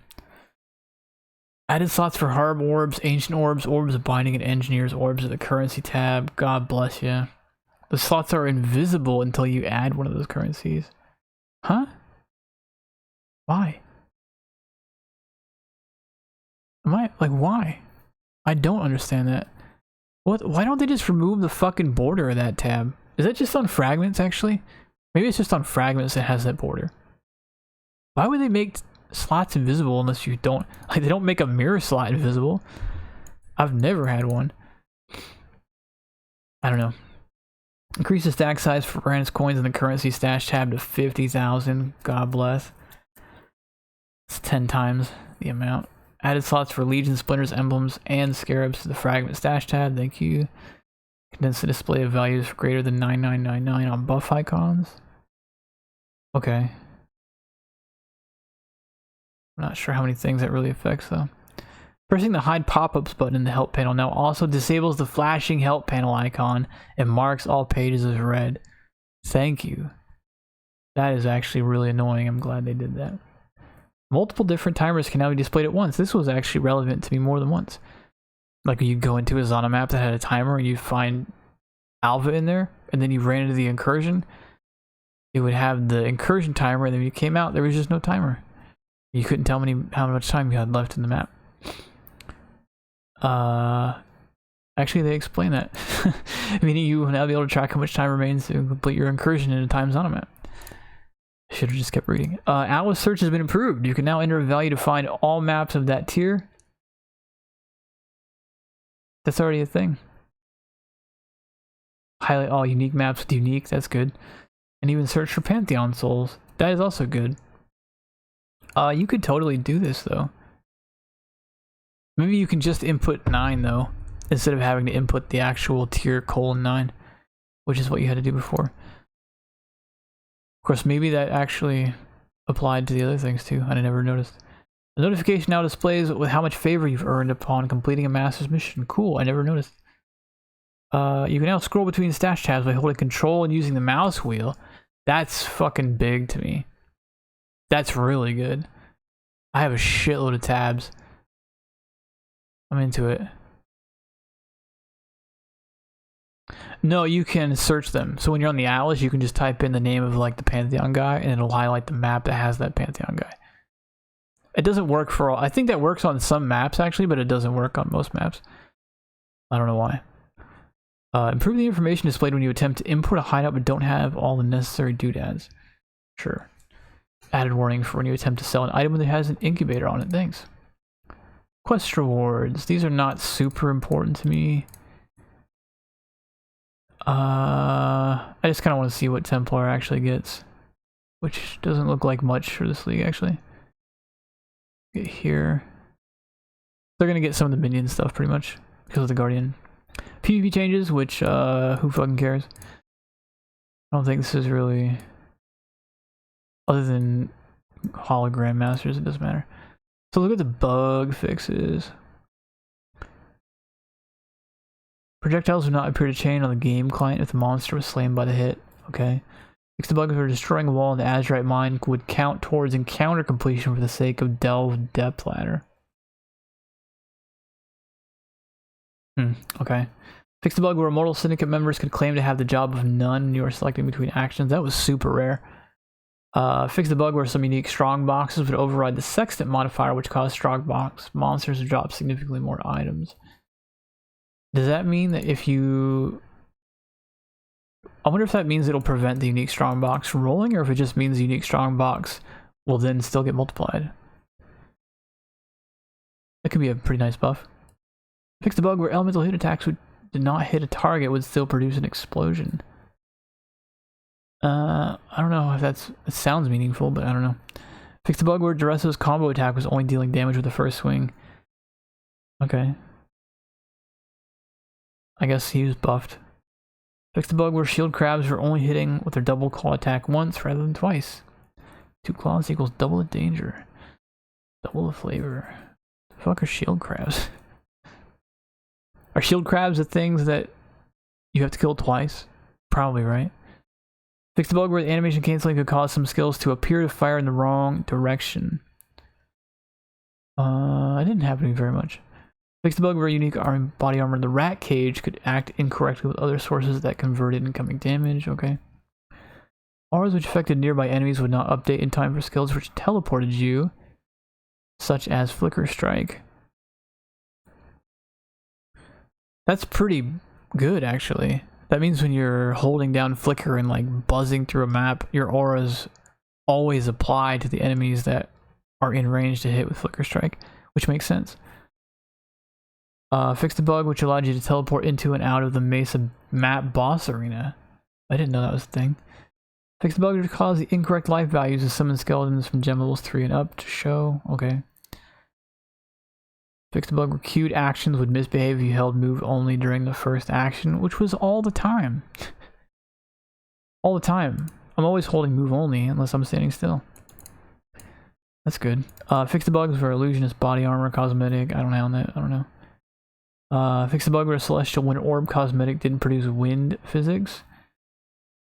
Technically there's no bug. Yes. Alright, whatever. Fix the bug where you couldn't use the hotkey to close the delve map if you weren't the owner. Is that really a bug? I don't know either. Fix the bug where the monolith aura effect would interact. Aw. I thought that was cool. Fix the bug which causes Sin Sword and Sin Longsword cosmetics to appear darker than intended. Wild and Wild Gold portal effects didn't play audio. Desync caused by Divine Tempest. Ranged attack totem could support some skills. It shouldn't be able to because they created minions that seal. That's funny. Fix the bug which caused Hillick to jump far slower than he was meant to. Jump? Oh, they probably mean the Syndicate version. Okay. I don't really want him to jump much faster, but okay. Fix the bug where he forgot to remove the memory nexus icon from the world panel legend. Oh. I didn't notice. Fix the bug, a bunch of cases where monstrous treasure prophecy would prevent fun mechanics. Fix the bug where you support Berserk with duration modifying support gems. Awkward interaction, Madcap helmet. Is there anything interesting here? Liquor Strike, Chambers. One day I want to read that they fixed the bug where like text on div cards goes fucking berserk. It makes me feel like I'm having a stroke sometimes. Where like you'll just look at a div card and suddenly it's just gibberish and like the text is all like spread out and shit. And I'm like, whoa. Happens way too often. Fix some small cases of desync that could occur during Elder. That's pretty good. Oh no! Fix the bug where the Dunes map boss wasn't pulling the sword out of his chest. Rip Dunes. I'm not running that fucking map then. I'm not gonna kill him twice. Fix the bug where you could skill with a delayed slam and teleport midway through, but the slam would stay. Yeah, that makes sense. Fix several cases of mods that were craftable alongside mods that shouldn't have been. I wish they were more specific about that in case like we're currently doing that a lot. I'd like to know. It's probably more related to temple items though, is what I think. Fix the bug where the incorrect tier will be displayed on mods item types because maximum of that type. Yeah, that makes sense. Like if you have a mod, the life mods don't actually change between items, right? They just have more tiers on certain items. So if like tier 3 life on chest would be like tier 1 life on a ring or something, it'll actually say tier 1 on the ring instead of tier 3. And I actually found some cases. Fix the bug with the where the chieftain life recovery rate passive would trigger from non-enemy hits when the passive specifically calls out enemies. Womp womp. Yeah, that was pretty powerful. Fix the bug where you could use a skill with a delayed slam. We talked about that. Oh, I'm like, I skipped that note somehow. I guess because chieftain is whack. Fix the bug where using Vault Aura while you had Moral Conviction or Supreme Ego or both would disable any other auras. Oh, that's really good. Yeah, you could use Vol Grace now if you're using Grace in Moral Conviction or some other aura in Moral Conviction. That's really good. Fix the bug where certain tile sets would force Betrayal transportation encounters to be far too short, which has been a long time coming. Sometimes you get these like Templar or these transport trains that they literally like start and end on the same screen. And fix some skill gems missing the correct tags. We literally got off scot-free in this patch. We didn't even get off scot-free. We actually we ran the jewels and got away. Because we get +1 cold gems on our shields now. For free. Basically for free. Won't be for free. You understand what I'm saying? There's no reason why we shouldn't be getting +1 cold gems out of nowhere. We probably won't have it on the scepter, and if we do, it's going to be in place of something like that was already that good. But there's no changes to Soul Mantle. There's no changes to Kixaro. There's no changes to Self-Flagellation. There's no changes to anything. There's just buffs. Like we're just getting buffs. if you think about just the Hierophant node changes, right? Currently at 3282. Let's take this out. And we'll put Soul Mantle. I don't know if we're going to get a mana bump, right? I lose mana from the change of this Divine Guidance. 150 flat mana is worth more than 30% increased mana, for sure. But it's not much, right? Like, we turn this off, right? I go from 3282 to, like, whatever. 3282 is the number you want to remember. But if we edit Soul Mantle to grant us this 30% increased maximum mana, it's really small. Yeah, I lose like 100 mana.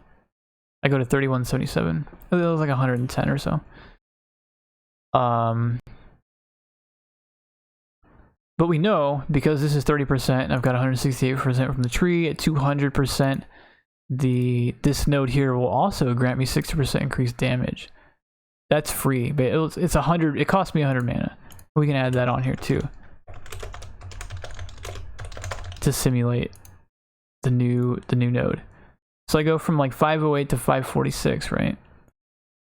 We can also just imagine getting +1 to Freezing Pulse from the shield, which we have not been able to do. It won't be as relevant. Like I was talking about yesterday in the other video, it's not going to be as relevant on the weapon because it's going to be crazy hard to get elemental damage, extra chaos, and this new mod. And I don't even know whether the new mod is a prefix or a suffix, but it kind of doesn't matter. Because if I have to give up a suffix, I have to give up global crit multi. And if it's a prefix, I have to give up... I can actually give up flat cold damage, but it's like going to be fucking impossible to roll, right? You actually have to roll this elemental damage, extra chaos, some suffix, regal it, regal directly into +1 cold only, or flip these two around, right? And then also regal and hit the regal, or hit the annulment and get rid of whatever suffix you had, unless the suffix was also like tier 1 cast speed or tier 1 crit multi. If that happens to you, just close the game and go immediately to Las Vegas, because the odds of that are basically fucking zero. In practice, it's going to be just like you can roll until you either get +1 cold or this mod and wind up at like the exact same DPS. That's really what I think the practical application of this in the weapon. But now we can also get it on shields. And we have like, it's way harder to make a decent inch shield, I think. So we could totally trade like cold resistance or something like that, or the crafted life even if we wanted to, and get +1 to cold spells, which is going to improve Freezing Pulse another rank. So I gained 80,000 DPS just from those two changes. Just in this setup, right? This was just like my example setup, which had pretty good gear. Multi-mod Scepter and like some other good items. And that's assuming 8 curse. And I think Ball Righteous Fire is off, yeah. It's about 600k-ish. What we're gonna have to find out though, the new tree is not up, right? They don't do that.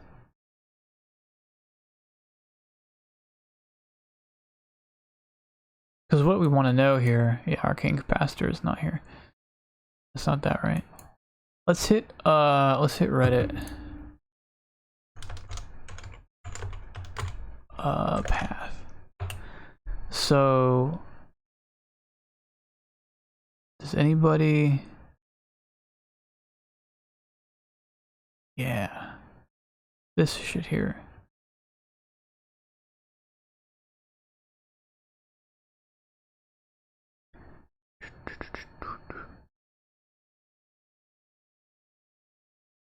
Give me that.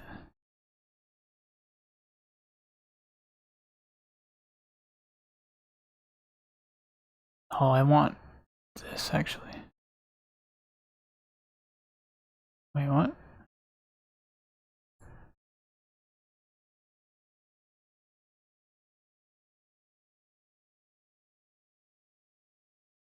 I don't know.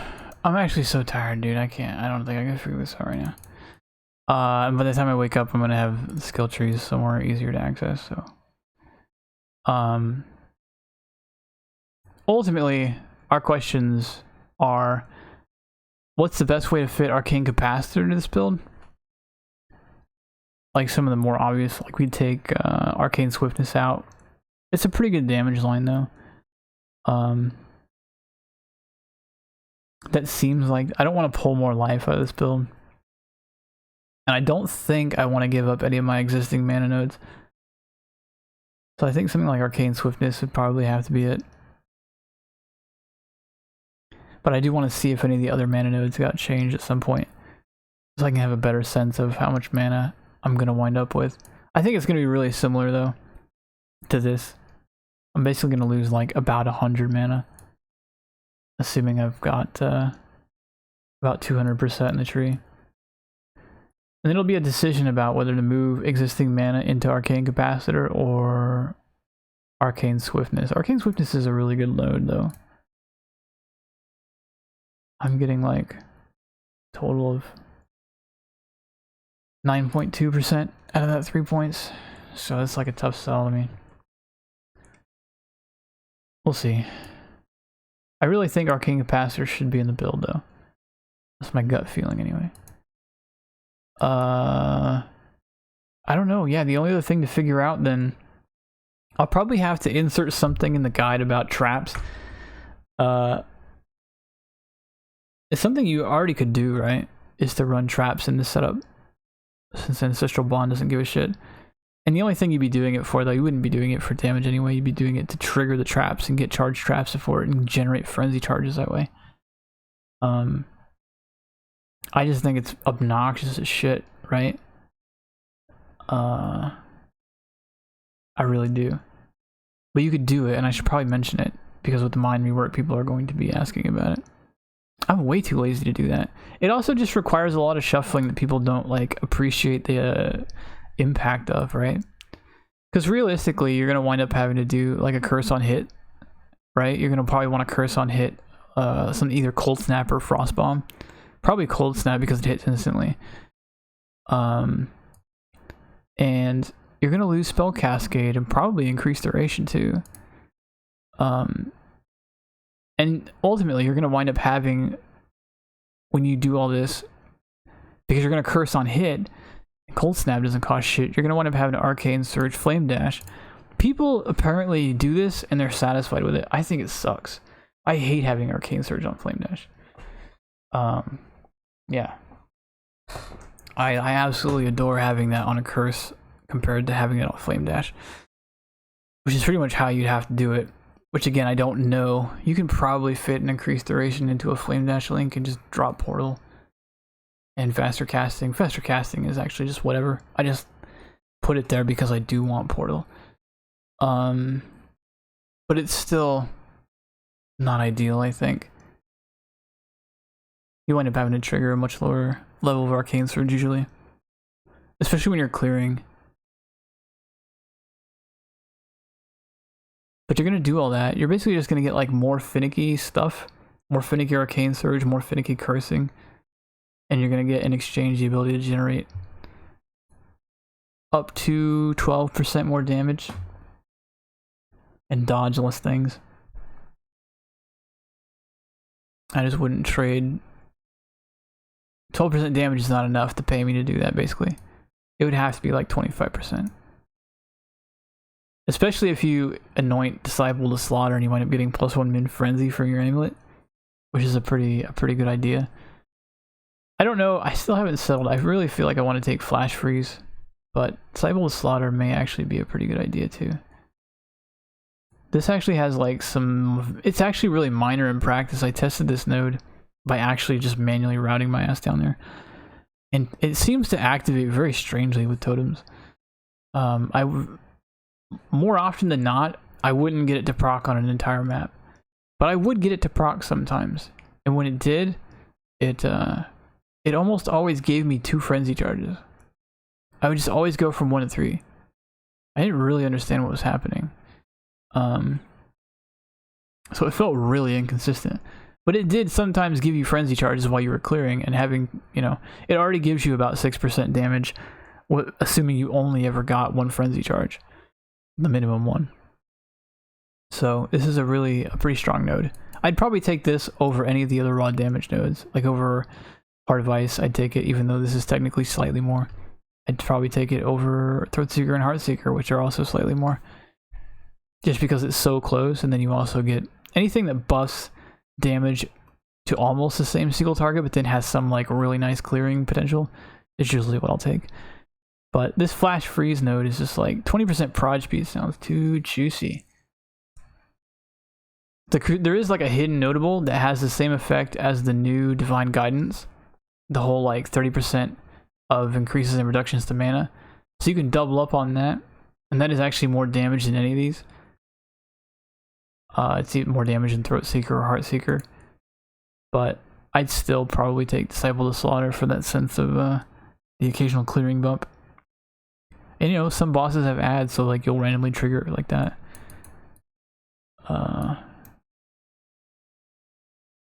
But yeah, those are the patch notes. A lot of stuff happened, and none of it happened to us except good things, which is pretty much all I could ask for in this patch. We're definitely starting Freezing Pulse Totems, and we'll try to buy Soul Mantles before these fucking Mathil build followers try to play DI Totem. Thankfully, he's not League starting DI Totems. He's League starting Necromancer, so good luck starting Necro yourself. I didn't see anything other than that. Like, there wasn't like any big surprises here, I think, other than the fact that we're gonna get +1 cold as a possible shield buff.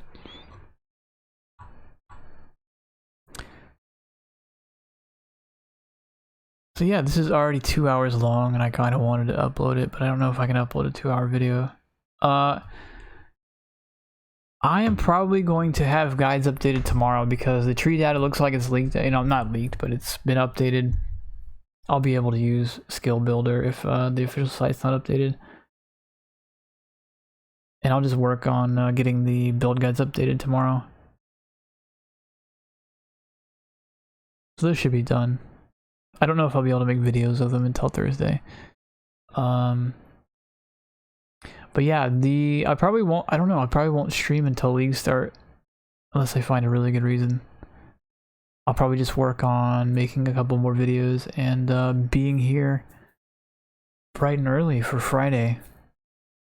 But for tonight, I have to get some sleep. I've been driving almost all day. So I'm pretty excited. I am pretty excited. This looks like a pretty good Totem League to me. So I will catch you guys Friday. I'm gonna go get some sleep. Take it easy, guys. Peace.